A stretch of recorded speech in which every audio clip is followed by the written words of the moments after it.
as well. So we will get the next panel online. Give me a second. There you go. It's again going to deal with the same subject, which is to do with, just give me a second, let me try, which is to do with diversity and inclusion. It is going to be discussed by, I'm waiting for Helen to come on board to take this further. Helen, can you hear me? Yes, I can. Okay, wonderful. Would you like to take this forward? Ah, there I see another familiar face. Hello, Ms. Mahanti. How are you? Hi, hi, Peter. All good. Nice to see you again. Hi, Aparna. How are you? I just want to very nice to see everybody and run Hi, away. Aparna. Give me a second. Hi, Samita. Yeah, just Hi, Harpreet.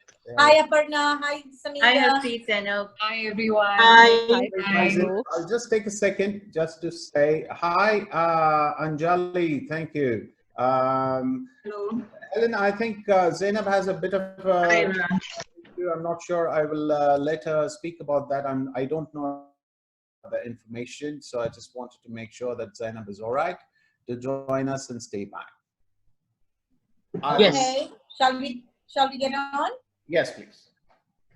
Hello, everybody. Welcome aboard. Oh, Harpreet, how are you?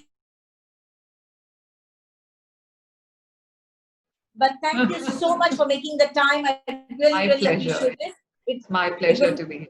We'll try and get you around talking as quickly as possible so that you can get some rest. All right. So we've got some expert panelists on board with us.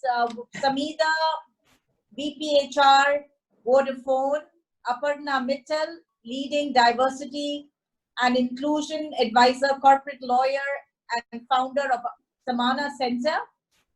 We've got Zainab is not on board, so let me wait for her. Harpreet Kumar, Head of Learning and Organizational Development, Raymond Limited. Anjali Menon, Head of Talent Center of Competence, APAC and Sub-Sahara Africa at Nestle. So, ladies, so wonderful to have you all on board. We're going to be Zainab talking is here. Zainab is here. Oh, hi, Zainab. It's online with us. I can't see her on my screen. So, Zainab, yes, we've got Zainab Patel, Director of Inclusion and Diversity at KPMG India. So, we're so happy to have all of you. We're going to be touching upon where Shika left from on the same topic of diversity and inclusion.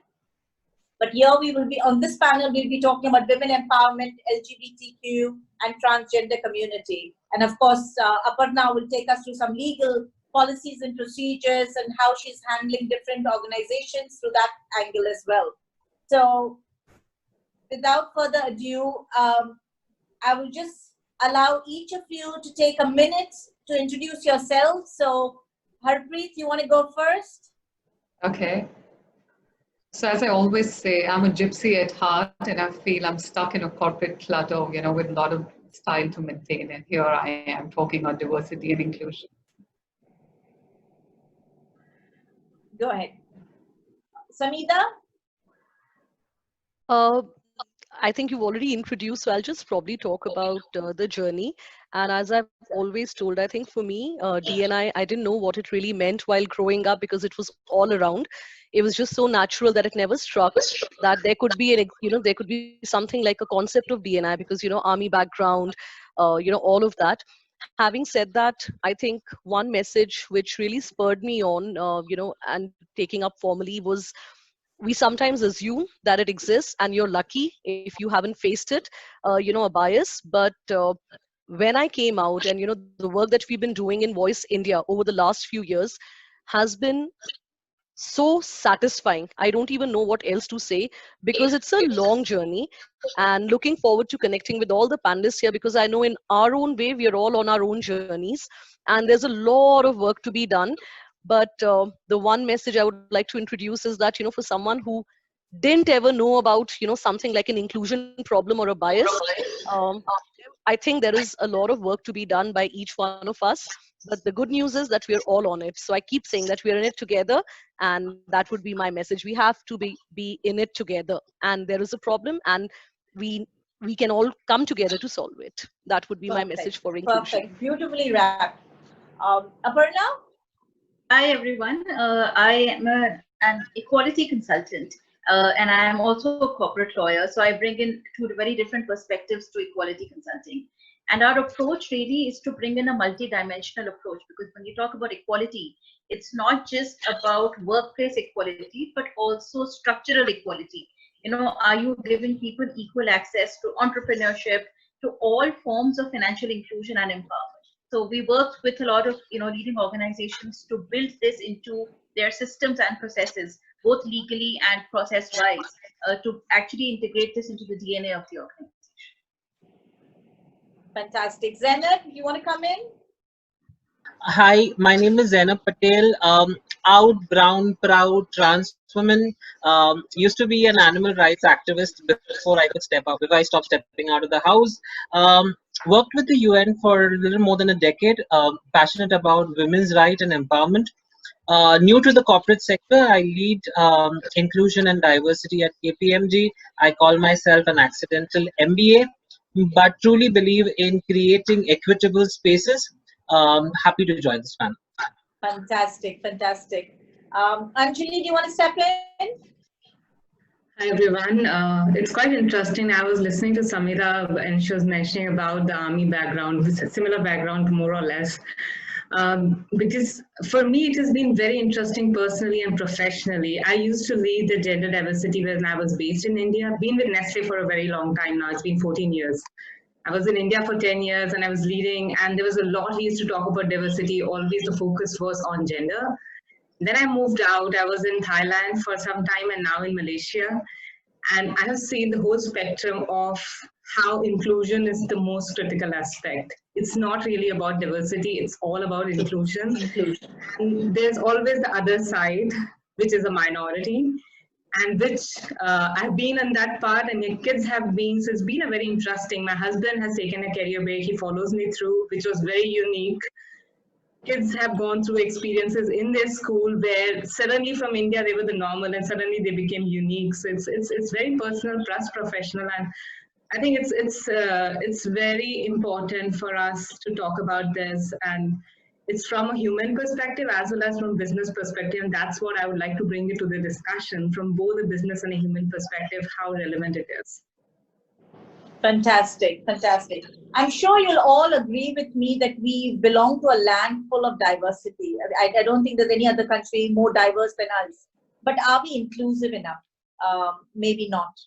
And maybe we should, through these discussions today, I think we can empower others to be more inclusive, get them to be on the right track of inclusivity, whether it's gender bias, whether it's women empowerment, whether it's including the war veterans, LGBTQ, transgender community, whether it's differently able. So as HR, are we doing enough? Are we doing enough to inculcate a culture of inclusivity in our organizations? Are we doing enough to rid away biases?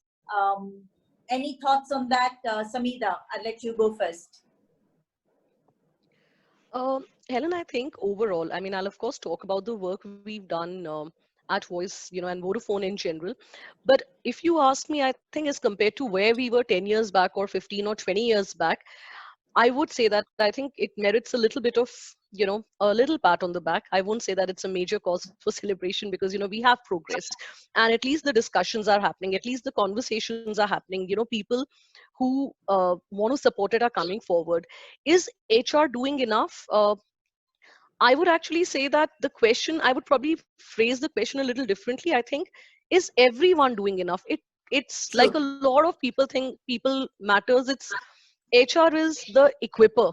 HR is the the flag Enabler. bearer, enabler. Yes. It is a function which is out there to support right next to business as an equal partner. But the journey has to be the goals have to be equally applicable to every single people manager, leader, individual contributor. Now, while that might sound very esoteric and high level, no, we have a long, in short, we have a long distance to go. Are organizations doing enough? I think some are a little ahead on the journey, some are starting out.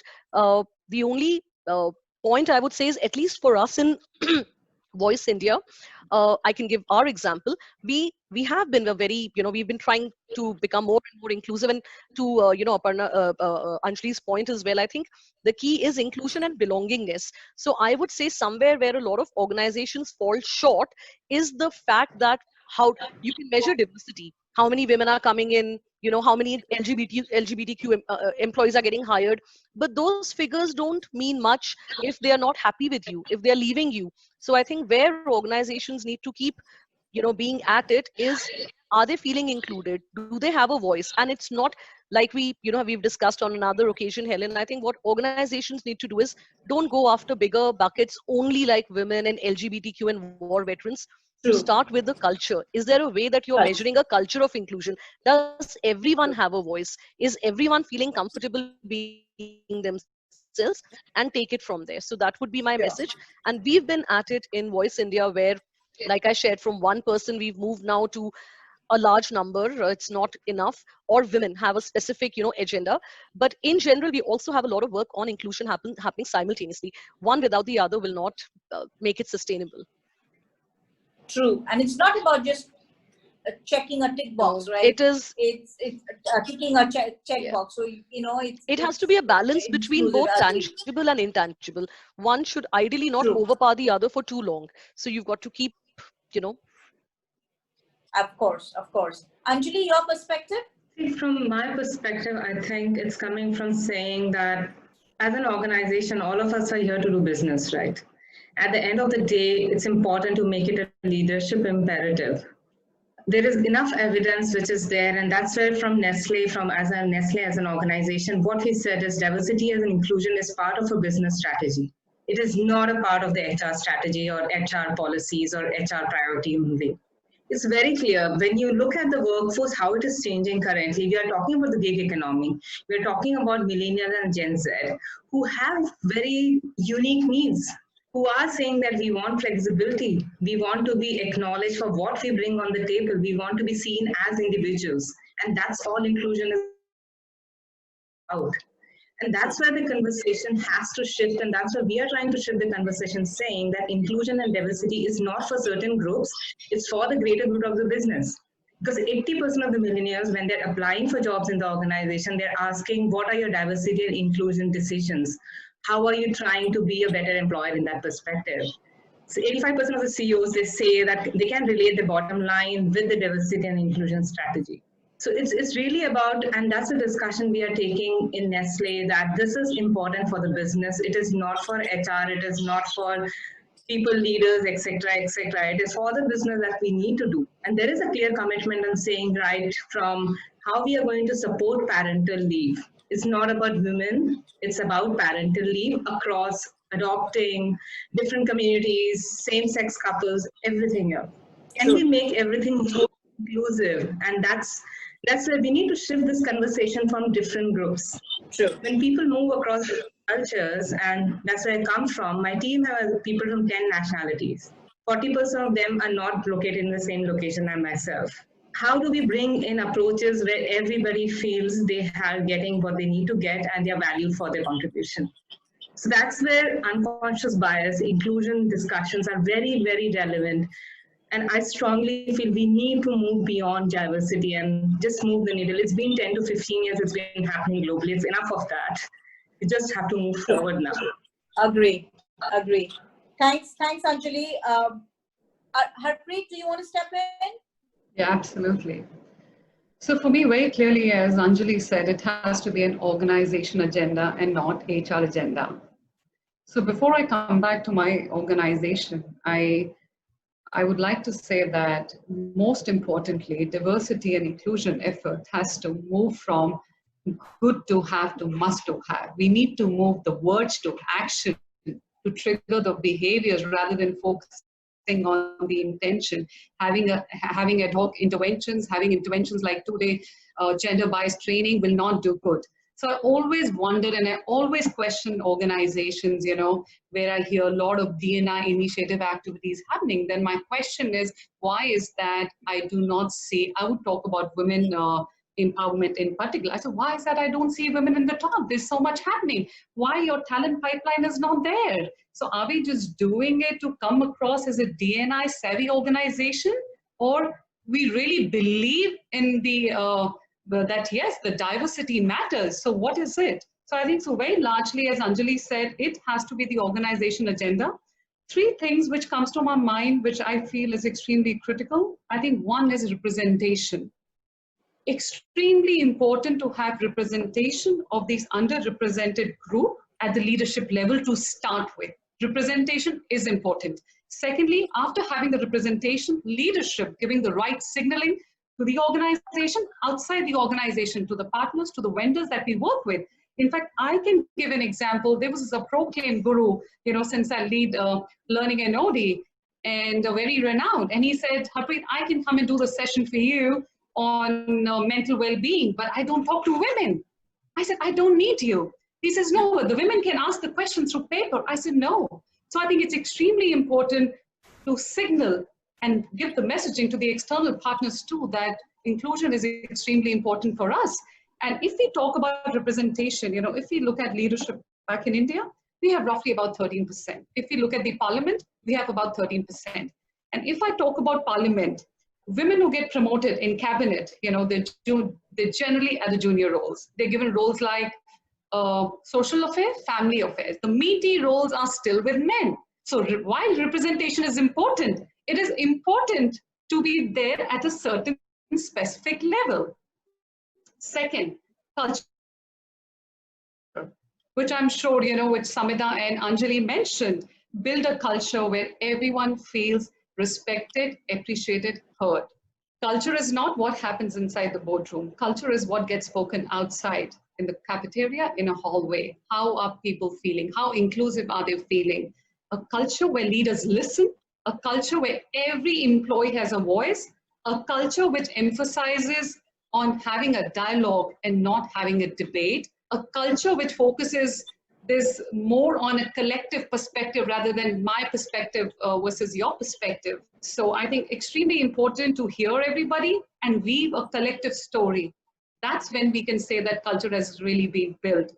Lastly, I think it's very important is to measure. We all know what gets measured is what gets done. While I hear a lot of diversity and inclusion activities happening in a lot of organizations, I don't see a structured diversity and inclusion framework. What are the matrix? What are we trying to achieve? Are we expecting more innovation, more performance? What is the business case? So it's really important to have the metrics, what we are driving. Every manager needs to be held accountable for it.